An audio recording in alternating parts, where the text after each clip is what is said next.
Hello friends, welcome to my YouTube channel math by Jeet. আগের ভিডিওতে তোমরা দেখেছো 2 এবং 3 দাগের অঙ্কটা আমরা করেছি। আজকে তোমরা দেখবে আমরা 4 দাগের অঙ্কটা কীভাবে করেছি। চলো সবাই আমরা অঙ্কটা পড়ি। কী বলছে?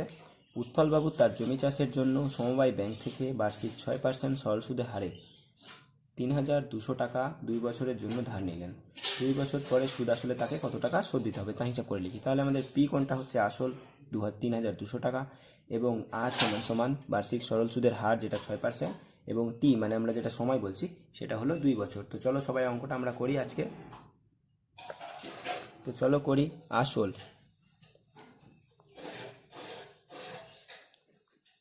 পি সমান সমান 3,200 টাকা,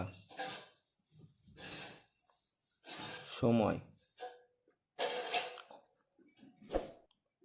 টি সমান 2 বছর, সুদের হার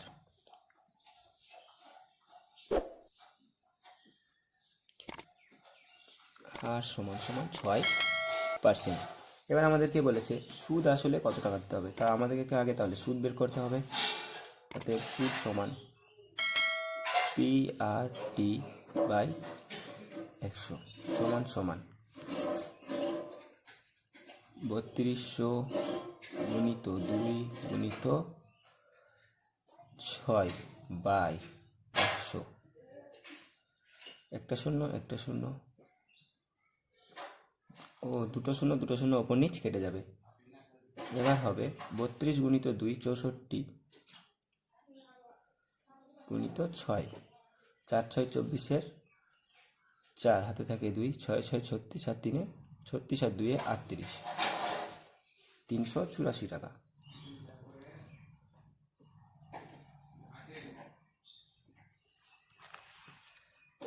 অতএব সুদ প্লাস আসল উৎপলবাবুকে দিতে হবে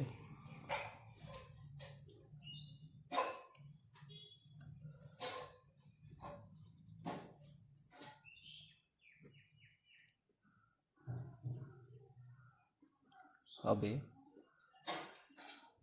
384 প্লাস 3,200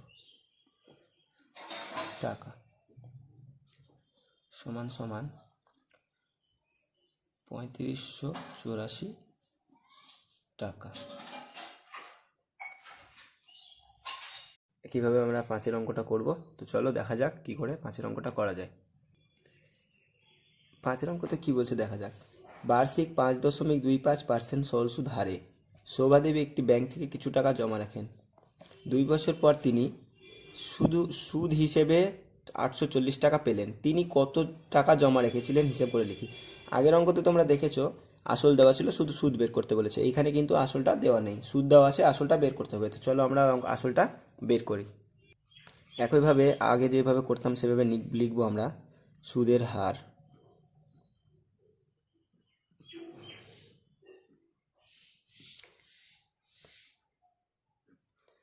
সমান সমান 5.25%। এটাকে আমরা দশমিকটাকে তুলে দিয়ে এইভাবে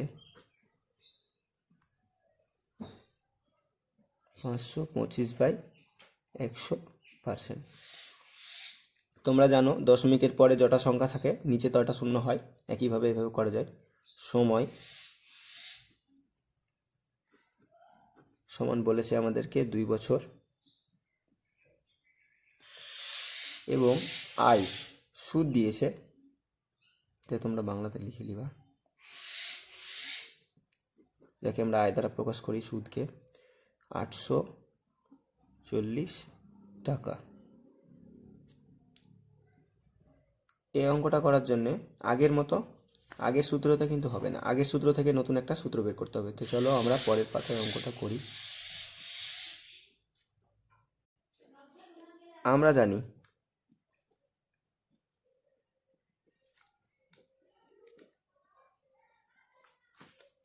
I equals to PRT/100, কিন্তু আমাদেরকে এখানে বের করতে হবে আসল। তবে আমরা যদি কোনাকুনি গুণ করি তাহলে হবে আই ইন্টু 100 সমান সমান পি আর টি।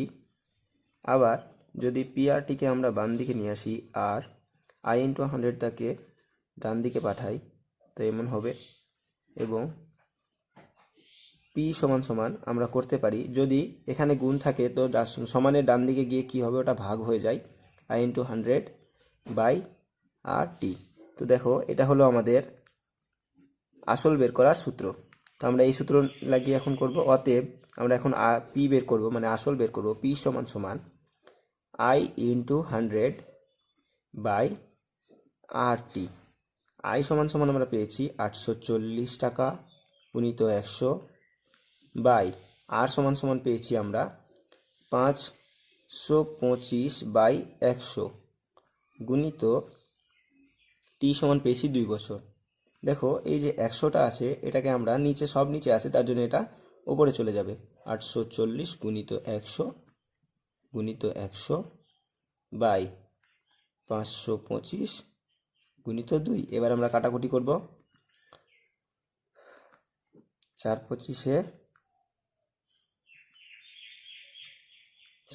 কুড়ি 100 আর 5 100 5-এ 525। এবার আমরা কাটবো এখানে 2 দিয়ে 840কে 420 হয়। আবার 3 35-এ 105 আর 3 14 42, কিন্তু এখানে একটা শূন্য আছে তার জন্য এখানে একটা 40 শূন্য হয়ে যাবে, মানে 140। এবার 4 35-এ 140 হয়, এটা তোমরা সবাই জানবে। এবার আমরা গুণ করব 4 গুণিত 20 গুণিত 100। দেখো এটা গুণ করলে 8000 টাকা আসবে।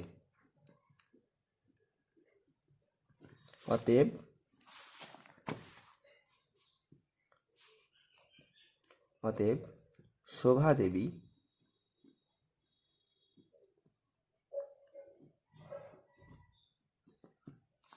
8000 টাকা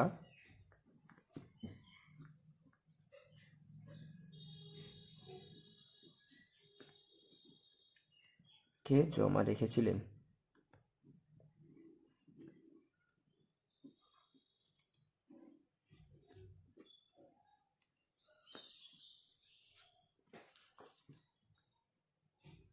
এটা আমাদের উত্তর। একইভাবে আমরা 6 দাগের অঙ্কটা করব। তো চলো শুরু করা যাক। 6 দাগের অঙ্কতে কি বলেছে দেখা যাক। গৌতম বাবু একটি মুরগি খামার খোলার জন্য একটি সমবায় ব্যাংক থেকে বার্ষিক 12% সরল সুদ হারে কিছু টাকা ধার নিলেন। প্রত্যেক মাসে তাকে 378 টাকা সুদ দিতে হয়। তিনি কত টাকা ধার নিয়েছিলেন তা নির্ণয় করি। আগের অঙ্কর মতোই এখানেও কিন্তু আসল বলে দেয়নি। আগের অঙ্কতে কিন্তু আসলটা বের করতে হয়েছিল যে কত টাকা জমা রেখেছিল, এখানে কিন্তু সুদ নিয়েছিলেন তার জন্য তাকে সুদ দিতে হতো 378 টাকা করে। তো চলো আগের মতোই এই অঙ্কটা আমরা করি। সুদ সমান সমান বলেছে 378 টাকা।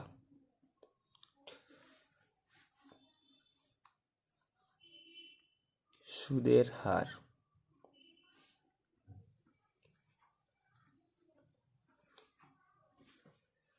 সমান সমান বলেছে 12%।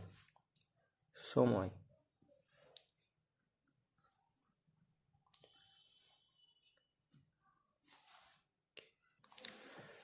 সমান সমান বলেছে 1 মাস। যেহেতু বলেছে প্রত্যেক মাসে মানে 1 মাসে, তো আমরা মাসকে বছরে কনভার্ট করতে গেলে বা পরিবর্তিত করতে গেলে 12 দিয়ে ভাগ করতে হবে। তো 1/12 বছর। দেখো আমরা সুদ পেয়ে গেছি, সুদের হার পেয়ে গেছি এবং সময় পেয়ে গেছি। অতএব আমরা পি বের করতে পারবো। অতএব পি মানে আসল সমান সমান I into 100 by R T. I বলতে 378 টাকা গুণিত 100, আর বলতে সুদের হার 12% গুণিত 1/12। এটাকে সহজ করতে গেলে 378 গুণিত 100 গুণিত 12, এই যে 12টা আছে এটা উপরে চলে আসবে, বাই 12 গুণিত 1। এবার নিচে 12 ওপরে 12 কেটে যাবে, নিচে শুধু থাকে 1, নিচের 1-এর কোনো মূল্য থাকে না, এটা তোমরা সবাই জানো। 378কে 100 দিয়ে গুণ করলে হয় 37,800 টাকা। অতএব গৌতম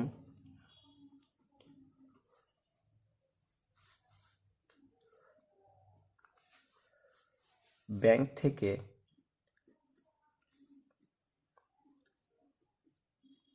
ধার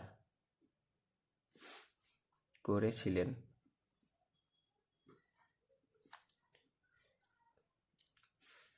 37,800 টাকা। এটি আমাদের উত্তর। ভিডিওটা কেমন লাগলো তোমরা আমাকে সবাই কমেন্টে জানাও। যদি ভিডিওটা ভালো লাগে তাহলে একটা লাইক এবং সাবস্ক্রাইব করবে, আর পরবর্তী ভিডিওর জন্য আমাকে একটু সাপোর্ট করবে।